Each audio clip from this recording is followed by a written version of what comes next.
Kira, are you okay? Me? Yeah, sure. Come on. I just miss him, it's hard. I know. You didn't have to break up with him, though. Yes, I did. Well, if you thought he was pressuring you, couldn't you have just talked to him about it? He wasn't. Well, then why?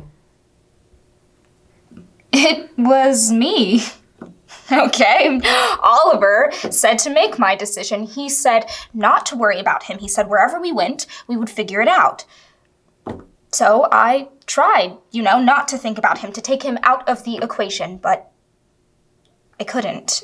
Every time I tried to evaluate a school, I'd immediately think about it in relation to Oliver. How close is it to him? Is there a good newspaper nearby? What will the school commute be like? Well, those are valid questions. No, they're not. This decision is the culmination of everything I have ever worked for. Everything. I should choose a school based on its merits, not based on its proximity to some guy. But Oliver's not just some guy. I mean, you fell in love. That's a good thing. Are you willing to make a decision this big based on Dylan? Well, actually, we talked about it, and we're gonna factor each other in.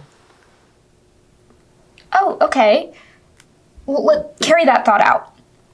Let's say that you get the New York Times fellowship and Dylan's meetings in San Francisco go really well and he wants to move there.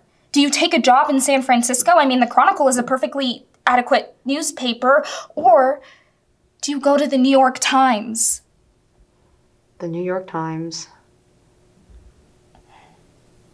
Then we're saying the same thing, aren't we?